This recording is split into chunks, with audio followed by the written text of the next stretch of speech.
Listo, Perfecto. listo, muy bien. Bueno, entonces, eh, y- listo. Entonces, bueno, continuamos con la síntesis del Antiguo Testamento y hoy entonces nos corresponde hablar de 4 libros. Nuevamente vamos a abarcar 4 libros. En la próxima clase también vamos a abarcar 4 libros de estos de los profetas menores para poder terminar como en el tiempo estipulado, ¿cierto? Entonces, bueno, en el primero que vamos a ver hoy, que es el libro de Jonás, es una historia muy, muy conocida, ¿cierto? Y vamos a ver también que ahorita, más adelante en otro de los libros, también hay otro profeta, porque conocemos que Jonás fue profeta, aunque fue del pueblo de Israel, ¿sí? Nació allí, pero Jonás no profetizó para el pueblo de Israel, ¿sí? Ni para el pueblo de Judá, que eran las tribus del sur, ni para las del norte, sino que Jonás fue enviado a otro pueblo totalmente diferente. Seguramente ustedes, por la historia que ya vienen conociendo a través del libro de Reyes, de Crónicas, ¿cierto? Los libros históricos, pues ya saben más o menos que el pueblo, y también lo hemos mencionado acá, el pueblo de Israel, la parte del reino del norte, fue llevada cautiva por los asirios en el 722, y el imperio asirio era un imperio, la verdad que un imperio aterrador, era un imperio muy dominante, y ahorita les voy a mostrar acá, en esta imagen vemos la magnitud del imperio asirio, era un imperio muy, muy grande. Y este imperio asirio no solamente era conocido porque era un imperio muy grande, también tenían algunas cosas, digámoslo así, que permitieron que el pueblo de Israel se pervirtiera, ¿cierto? Cuando, si ustedes recuerdan que el pueblo de Israel fue llevado cautivo en el 722, ellos enviaron personas, incluso sacerdotes, allí a la tierra de Israel o Samaria, como se le conocía, y entonces de esta manera se mezclaron no solamente las religiones, sino también la cultura, y todo este tema entonces generó como sincretismo, y generó también que el pueblo de Israel como tal, al estar mezclado, pues fuera perdiendo poco a poco su identidad. Pero esta era una forma de gobierno del pueblo del imperio asirio, ¿sí? Y el imperio asirio era conocido por eso, pero también era conocido porque era un imperio muy que es muy malo, ¿sí? Cometía atrocidades, y entonces las personas que escuchaban hablar del imperio asirio, se dice también históricamente que muchos de los que escuchaban que el imperio asirio venía a invadir, muchas personas incluso se suicidaban, ¿sí? Antes de que el imperio asirio llegara. Conocemos por la historia que muchos de estos imperios lo que hacían al llegar a conquistar una ciudad, pues sabiendo que los soldados no tenían, digámoslo así, ningún control, mataban a las mujeres embarazadas, dice en algunas partes que les abrían el vientre, ¿cierto? Violaban a las mujeres, mataban a los niños, a los ancianos, a muchos se los llevaban cautivos. Dice también la historia que los asirios, por ejemplo, enterraban a las personas y les dejaban la cabeza como expuesta para que poco a poco fueran muriendo. Entonces cometían todo tipo de atrocidades y la gente les tenía terror, ¿sí? Les tenía muchísimo miedo. Y a este imperio asirio, cuya capital es Nínive, fue a donde fue enviado este profeta del cual vamos a iniciar hablando, que fue el profeta Jonás, ¿cierto? Conocemos mucho la historia del profeta Jonás, y entonces sabemos que el profeta Jonás, voy a volver aquí la imagen, el profeta Jonás fue enviado allí a Nínive para predicar, pero conocemos que Jonás inicialmente se apartó, ¿sí? No quiso ir realmente a donde el Señor lo había enviado, que era a Nínive a predicar. Entonces, antes de ir allí un poquito a entrar más en esa historia, quiero decirles que el profeta Jonás fue contemporáneo del rey Jehú en Israel, pero les repito que el profeta Jonás no predicó, o por lo menos en esta profecía se menciona es que él fue a predicar a Nínive, no directamente a Israel, ni siquiera al reino de Judá.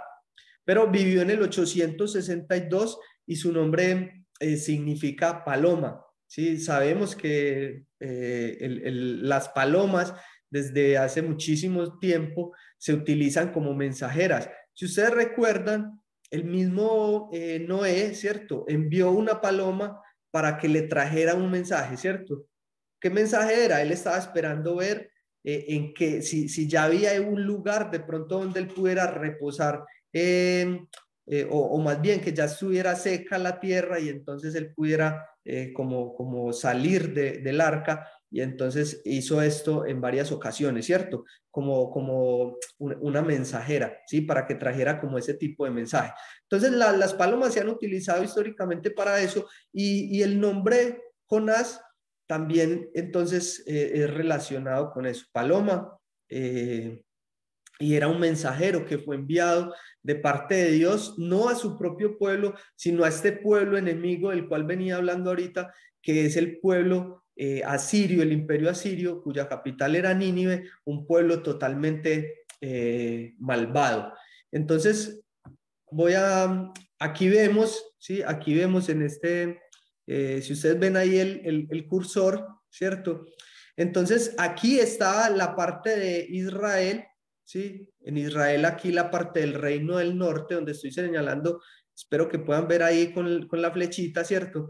Esa parte era el reino del norte, y entonces fue la parte, digámoslo así, que más sufrió por el imperio asirio, ¿sí? Porque sabemos que el imperio asirio se llevó cautivos a esta parte del reino del norte, mientras que el pueblo de Judá pudo sobrevivir incluso a este imperio asirio, si bien también sufrieron bastante, ¿cierto? Si ustedes recuerdan, también en el tiempo de Ezequías sufrieron mucho este imperio asirio, pero se pudieron mantener. En cambio, el reino de Israel, el reino del norte, padeció mucho más y fue llevado cautivo por este imperio. Entonces, el profeta Jonás era de esta parte del reino de Israel, y entonces cuando el Señor le da esta profecía a Jonás para que vaya y anuncie a Nínive un mensaje de arrepentimiento, tenemos que entender que Jonás tenía en su mente esto, ¿cierto? Un pueblo enemigo, un pueblo que nos ha hecho daño, un pueblo que ha destruido muchas de nuestras ciudades, un pueblo que ha matado seguramente mucha gente, seguramente personas cercanas tal vez al mismo Jonás. Y entonces Jonás recibe este mensaje en este momento, y entonces Jonás dice, no, no, no, yo no voy a ir allá. No era solamente que Jonás tuviera miedo de ir a esta ciudad, no, era más el odio que sentía hacia esta gente. Si ustedes ven en el capítulo 4, el versículo 2, nos va a marcar muy claro esto. El capítulo 4, el versículo 2, después de que Jonás había dado su mensaje en Nínive y el pueblo dice, vamos a leerlo, el capítulo 4, versículo 2, después de que el pueblo se arrepiente y demás, entonces Jonás dice esto: Señor, ¿no te dije antes de salir de casa que tú harías precisamente esto? Por eso huí a Tarsis. Sabía que tú eres un Dios misericordioso y compasivo, lento para enojarte y lleno de amor inagotable. Estás dispuesto a perdonar y no destruir a la gente. Jonás conocía esto, y Jonás era tanto el rencor que sentía contra este pueblo, contra este imperio, ¿cierto? Malvado, que Jonás no quería ir a predicar. No era simplemente miedo por lo que le podían hacer, era más bien que este pueblo pudiera tal vez arrepentirse, y él conocía que Dios es compasivo, que Dios perdona, y entonces no quería ver que este pueblo pudiera alcanzar la misericordia de Dios, ¿sí? Entonces, de manera general, el Jonás, la primera parte, tenemos entonces el libro de Jonás, digamos que en sí tiene un bosquejo muy, muy, muy claro, porque en la primera parte está el llamado, Jonás huye, ¿sí? Se dice que hacia Tarsis, entonces él huye, ¿sí? Ahí estoy señalando con el cursor, él se va como hacia la parte occidental, ¿cierto? Como hacia España, se dice que esa podía ser como la ubicación de, de este lugar al cual se dirigía Jonás, y Dios lo había enviado ahora hacia este lugar. Ahí está la estrellita rojita, ¿sí? Donde dice Nínive, y bueno, allá fue que era enviado Jonás, pero Jonás se va hacia el otro lado. Bueno, sabemos que en el transcurso de este viaje, Dios ha provisto un viento para que azote el mar y se levanten olas grandes, y entonces finalmente las personas que estaban como dirigiendo el barco deciden arrojar a Jonás en el mar, y entonces allí Dios había preparado un gran pez. Sí, dice la Biblia, nosotros desde pequeñitos, muchas veces en las canciones de escuela dominical, ¿cierto? Y así hemos aprendido que fue una ballena, pero lo que la Biblia habla es más bien de un gran pez. No se sabe, puede ser una ballena o puede ser otro tipo de pez que no conocemos, no lo sabemos, pero quisiera mencionar también, si ustedes, no lo puse acá, pero en la historia de Inglaterra, en el tiempo donde también la caza de ballenas, para que era algo muy común, que se utilizaba la grasa de las ballenas, la extraían para alumbrar las lámparas y demás, era algo muy, muy necesario. Entonces había mucha caza de ballenas, y se conocen historias, ¿cierto? Moby Dick y todo eso son historias de ese tiempo, ¿sí? Pero lo que quería mencionar es que en más o menos, creo que es en la época no recuerdo bien si fue en 1800, no, la verdad no lo recuerdo, se los podría quedar debiendo, pero hay una historia de un hombre que fue tragado por una ballena y que duró 3 o 4 días en el vientre de la ballena. Obviamente cuando lo sacaron del vientre, porque la ballena había sido capturada, pero antes de ser capturada y matada, el hombre ya había sido tragado, y entonces cuando abrieron la ballena para sacarle la grasa, se dieron cuenta que algo se movía, y el hombre estaba todavía vivo dentro de la ballena. Y obviamente con un montón de heridas por las quemaduras de los líquidos gástricos y demás de este animal, pero se conservó. Entonces, no sabemos, pero es posible, ¿sí? Mucha gente se burla de que eso sería imposible, pero sí es posible. Y aunque no fuera de esta manera, aunque fuera otro tipo de pez, Dios es soberano, y entonces no solamente vemos que Dios es soberano por haber provisto un pez, sino que en el transcurso de toda esta historia vemos cómo Dios va haciendo cada cosa. Proveyó un viento para que así azotara el mar, y entonces finalmente resulta Jonás en el mar. Proveyó también un pez para que se tragara a Jonás, y no solamente para devolverlo a la playa, sino también para proteger a Jonás y para mostrarle o encauzarlo nuevamente hacia la voluntad de Dios. Este gran pez, entonces, después de la oración de Jonás, vuelve, va y lo vomita en las playas.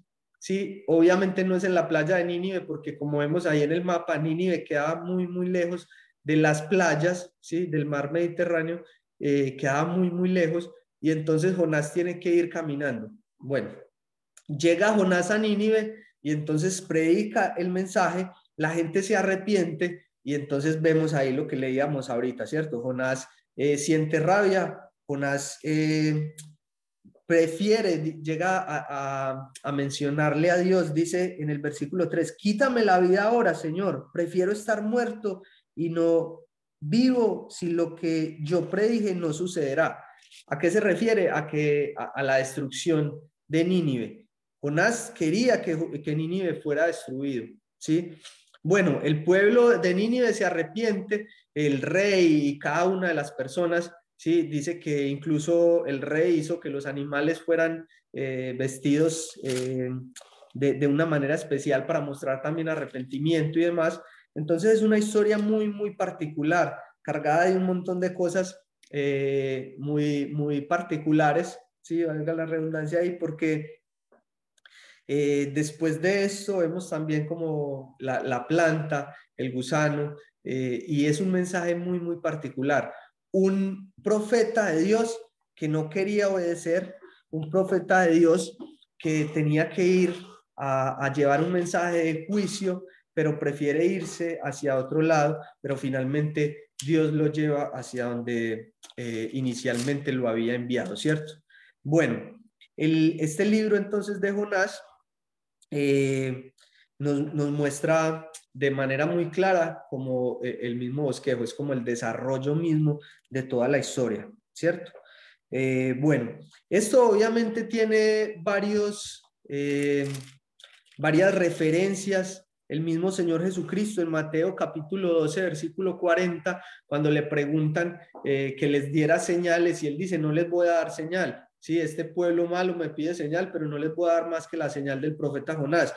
Jonás, así como estuvo 3 días en el vientre de la ballena, así mismo es como la referencia a la cual Jesús hace que él iba a estar también entonces 3 días allí en la tumba. Bueno, también hace referencia a esta historia, sí, a la historia de Israel, tipifica esa historia de Israel como primero la desobediencia de Israel, luego Israel es esparcido, es arrojado al mar, que simboliza digamos, en el ambiente profético, simboliza las naciones, y entonces es arrojado allá, pero después es preservado también y luego, digamos que resucita y se le vuelve y se le recomisiona para predicar nuevamente. Esto lo vemos en el tiempo de la tribulación, según nos habla también el Apocalipsis, ¿cierto? Bueno, vamos a seguir entonces rápidamente con Miqueas, y el libro de Miqueas significa el nombre Miqueas, el que es como Jehová, el que es como Jehová.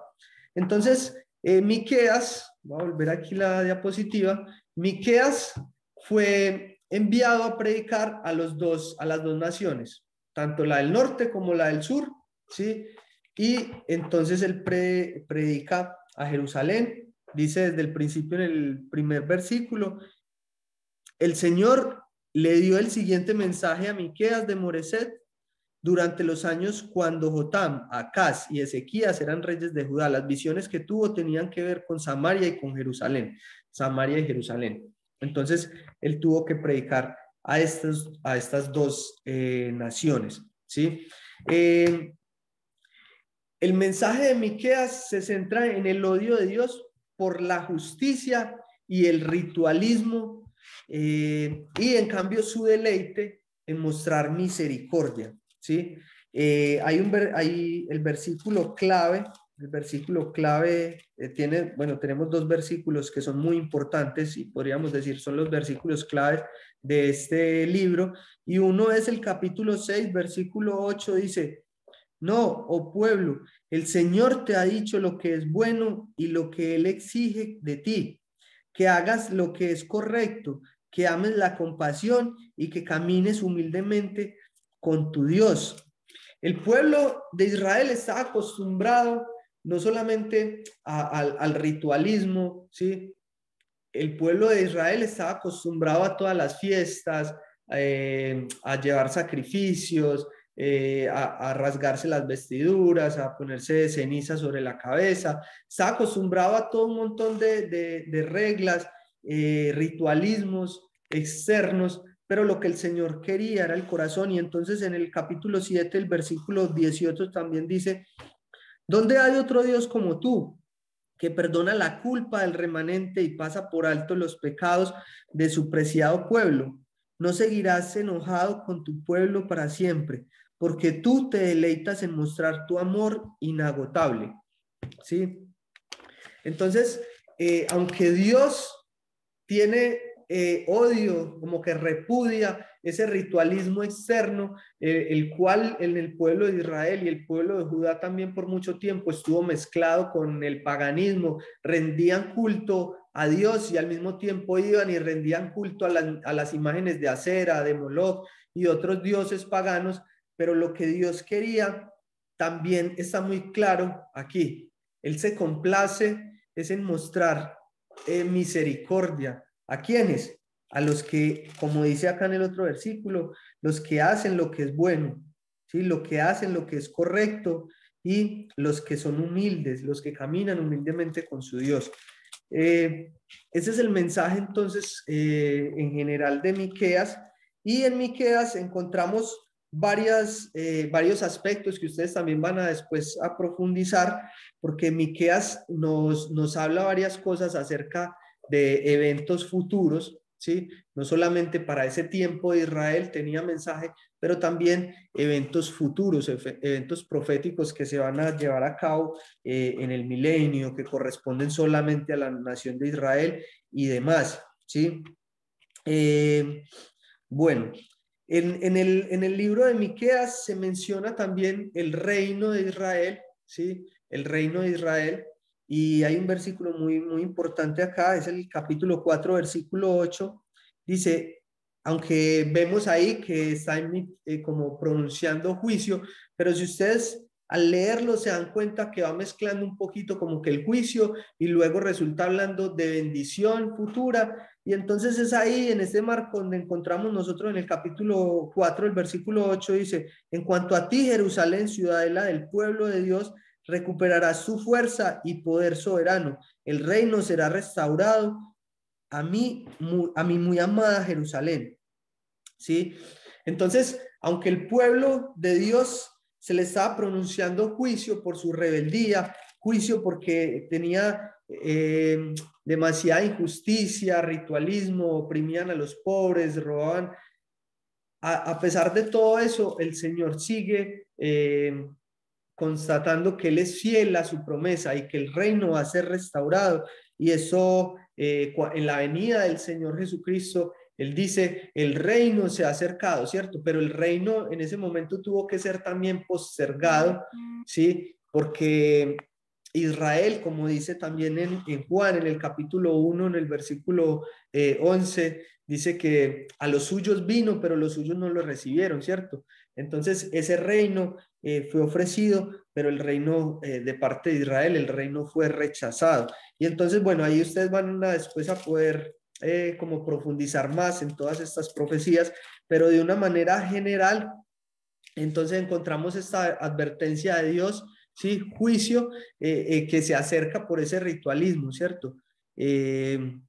También encontramos entonces esa predicción del reino mesiánico que está en el capítulo 3 y capítulo 5 y controversia y misericordia divinas en los capítulos 6 y capítulos 6 y 7 encontramos eso. Dios se complace en mostrar misericordia, pero ¿a quiénes? Como lo vimos ahí, entonces el que hace lo que es bueno, eh, cuando se hace lo que es correcto, ¿sí? Cuando se ama la compasión, dice ahí, y caminando a los que caminan humildemente con Dios, ¿sí? Él se complace en mostrar su misericordia a estos. Bueno, vamos a seguir entonces con Nahum. Nahum dice que el nombre, ¿sí? Significa Jehová vindicará y consolará. Bueno, aquí en la imagen, como vemos, el profeta Nahum, ¿sí? Fue un profeta al pueblo de Judá, ¿sí? O más bien se encuentra, perdón, en ese tiempo después del exilio del pueblo o el reino del norte, ¿sí? Porque el reino del norte fue llevado cautivo en el 722. Nahum, entonces su profecía data del 713, ya el pueblo del reino del norte no existía, él es del reino del sur. Y entonces, vamos a ver entonces que Nahum significa Jehová vindicará y consolará. Encontramos un paralelo aquí, podemos establecer cierto paralelo con la historia de Jonás, porque también estas profecías van dirigidas hacia Nínive, ¿sí? Si bien Nahum fue profeta también de allí de Judá, pero este mensaje está dirigido directamente a Nínive, ¿sí? Está dirigido directamente a Nínive. Pero son muchos años después, ¿sí? Si ustedes ven, desde el 62, cuando Jonás llevó este mensaje a Nínive, aquí ya han pasado un montón de años hasta el 713 y en este momento el pueblo de Nínive había vuelto nuevamente a convertirse perdón, el pueblo de Nínive no, sino el imperio asirio, seguía siendo el mismo imperio, ¿sí? Pero este pueblo de Nínive, o sea, la capital, simboliza como todo el reino, ¿cierto? Todo el imperio, y seguía siendo un imperio malvado, ¿sí? Había vuelto, a pesar de que se habían arrepentido como de ese mal obrar, habían vuelto nuevamente a recaer en eso, ¿sí? Después del mensaje de Jonás, como ya vimos, el rey se arrepintió y las demás personas se arrepintieron por consecuencia, ¿sí? Pero habían ya en ese momento del tiempo de Nahum vuelto nuevamente a convertirse en un imperio totalmente malvado. El versículo clave entonces que encontramos es en el capítulo 1, el versículo 9, dice, ¿por qué traman contra el Señor? Él los destruirá de un golpe, no necesitará golpear dos veces. Y es importante tener en cuenta que este mensaje se dio en el tiempo de Ezequías, ¿sí? Si bien conocemos más o menos la historia del tiempo de Ezequías, si ustedes recuerdan, como para hacer ahí un recorderis ahí general, en el tiempo de Ezequías, el imperio asirio llegó también y sitió Jerusalén para invadirla, ¿sí? Israel y Jerusalén eran como digamos, un punto estratégico. Voy a pasar aquí esta imagen para que puedan ver, pero el imperio egipcio siempre fue un imperio que se estuvo oponiendo a estos imperios, el imperio asirio, el imperio babilónico, siempre fue un imperio, el imperio egipcio fue un imperio muy grande también, que se le opuso por mucho tiempo. Entonces, esta parte del reino de Israel, donde está Israel, ¿cierto? Es un punto estratégico porque por ahí podían abastecer realmente por esta parte que se encuentra ahí como en amarillito, es por donde pasaban para hacer sus campañas de guerra y demás, porque toda esta parte que se ve aquí gris, todo esto es un gran desierto, entonces todos los caminos atraviesan por acá, ¿sí? Por el territorio de Israel, de Judá, entonces era necesario como dominar ese punto estratégico. ¿Por qué? Porque los imperios entonces al tener el dominio sobre ese punto estratégico, pues más fácilmente podían atacar, ¿sí? Al tener más reabastecidas sus tropas y demás, podían atacar ese otro imperio, ¿sí? El imperio que se le oponía. Entonces era un punto estratégico. Y Asiria había venido nuevamente para conquistar también Jerusalén, pero el Señor envía este mensaje contra el imperio babilónico. Es interesante cuando investigamos un poquito más acerca de la historia de Asiria, cómo fue su caída. Conocemos a través de la Biblia que el imperio babilónico fue el imperio que conquistó al imperio asirio, si bien no llegó a ser, voy a pasar aquí hasta esta imagen, si bien el imperio babilónico no llegó a ser de la magnitud que tuvo el imperio asirio, ¿sí? Aquí vemos en la parte rojita que el imperio asirio fue un imperio que dominó más territorio, por decirlo así, que el imperio babilónico. Pero el imperio babilónico fue un imperio muy, muy grande, muy majestuoso, que de eso también nos habla el profeta Daniel, ¿cierto? Entonces, bueno, es importante tener en cuenta entonces, o más bien cuando vamos aprendiendo acerca de este libro y vamos leyendo, cuando vemos el capítulo 2, el versículo 6, y luego más adelante también, pero especialmente el capítulo 2, versículo 6 dice, las compuertas del río se abrieron con violencia, el palacio está a punto de desplomarse. Es una profecía que indica de qué manera iba a caer el imperio babilónico, perdón, asirio. Y es que el imperio asirio se encontraba como en la ribera del río, ¿sí? El río, creo que es el río Tigris, y entonces la forma que usaron los babilonios para invadir a Nínive y a Siria tenían que hacer obviamente que su capital, Nínive, cayera, pero la capital tenía unas murallas demasiado grandes y tenían la protección del río, ¿sí? Entonces era muy duro. La gente realmente, según dice ahí en el libro de Nahum, podemos ver que la gente se sentía muy segura dentro de la ciudad. Era una ciudad casi impenetrable. Sí, según vimos también en Jonás, cuando ustedes lo leyeron, era una ciudad demasiado grande. Los muros eran muy grandes, eran muy anchos, incluso dicen que se podían dar 1 o 2 carros de guerra por esta muralla.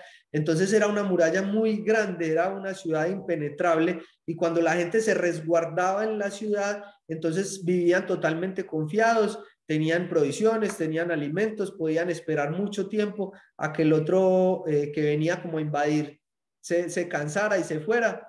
Ellos vivían muy, muy confiados, de esto nos hablan aún, pero el Señor dice de qué manera van a caer. Y entonces, históricamente, es interesante investigar esto también, que de esta manera cayó el imperio asirio y especialmente la ciudad principal, Nínive, fue a través del río, ¿sí? El río, hicieron creo como una represa y luego liberaron el río, y entonces el río mismo fue el que se encargó de derrumbar y de abrir entrada para que los babilonios, los soldados de Babilonia pudieran entrar y saquear y hacer tremendo desastre dentro de la ciudad. Y ahí cayó entonces el imperio asirio, pero está anunciado ya en este libro de Nahum, ¿sí?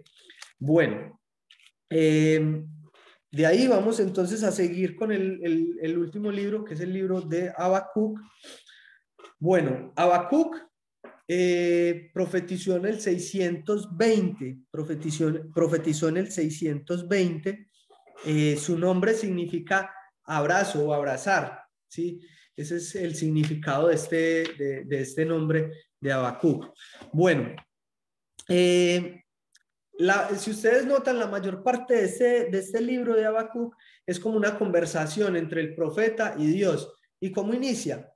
Pues el profeta empieza como exponiendo la forma como estaba el mismo pueblo, ¿cierto? Como la maldad y demás.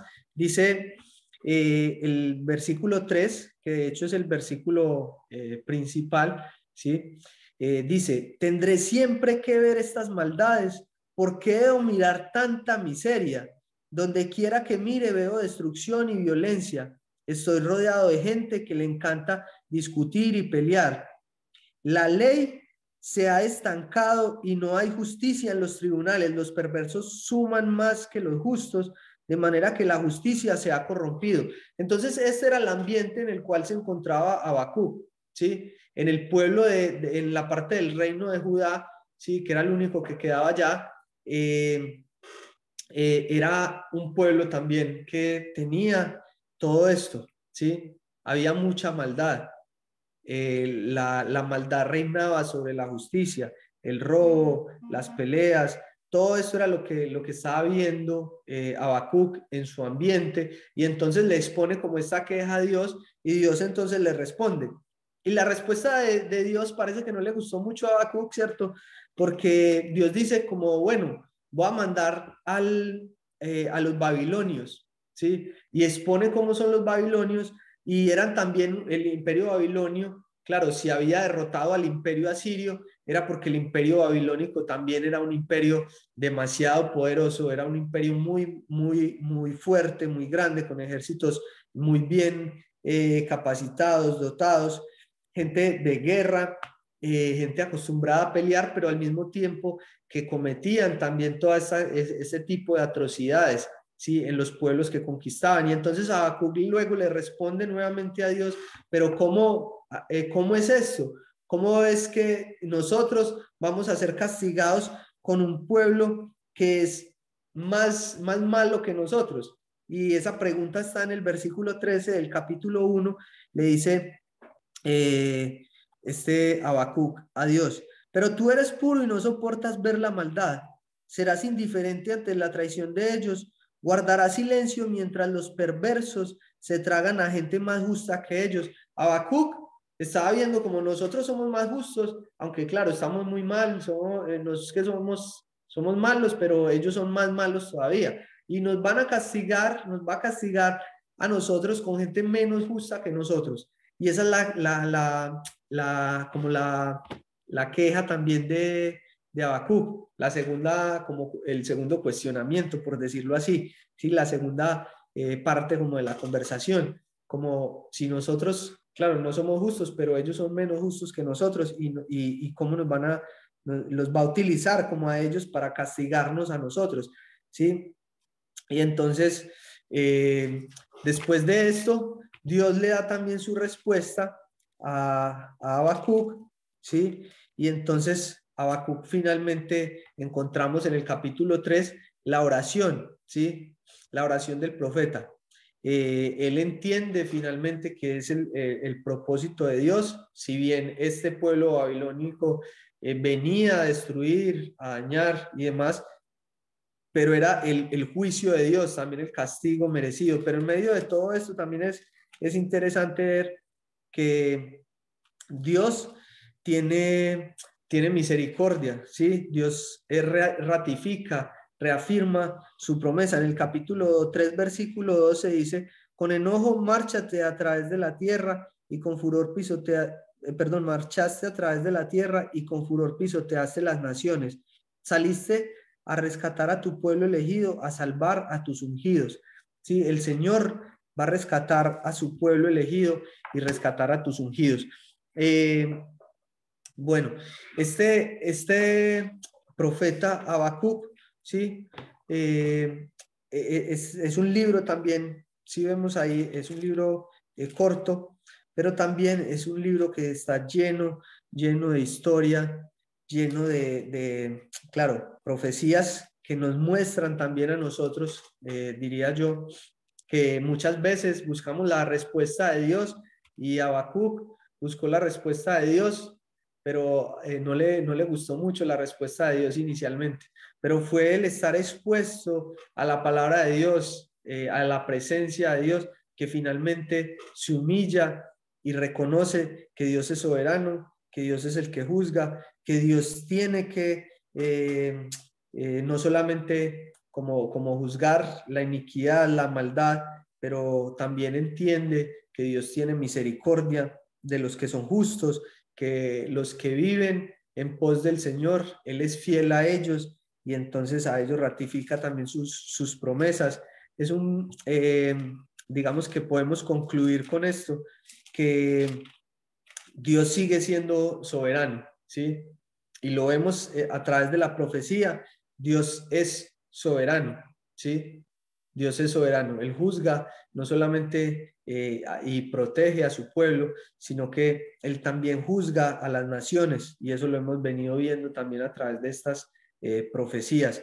Dios juzga, pero Dios también tiene misericordia de los que lo siguen, de los que se arrepienten, de los que se apartan, de los que lo buscan de verdad. Y entonces es algo muy precioso ver a través de estas profecías cómo Dios entonces tiene el control, ¿sí? Dios sigue teniendo el control.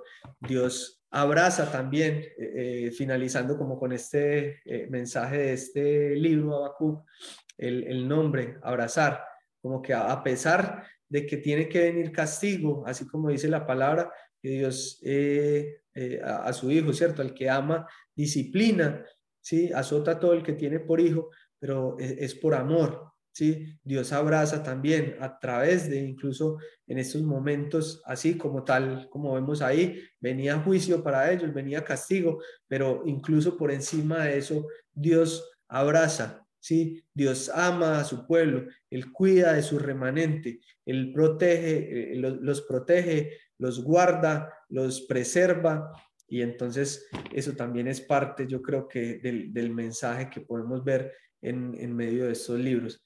Bueno, hermanos, ese es lo que quería compartir con ustedes. Voy a dejar de compartir aquí pantalla.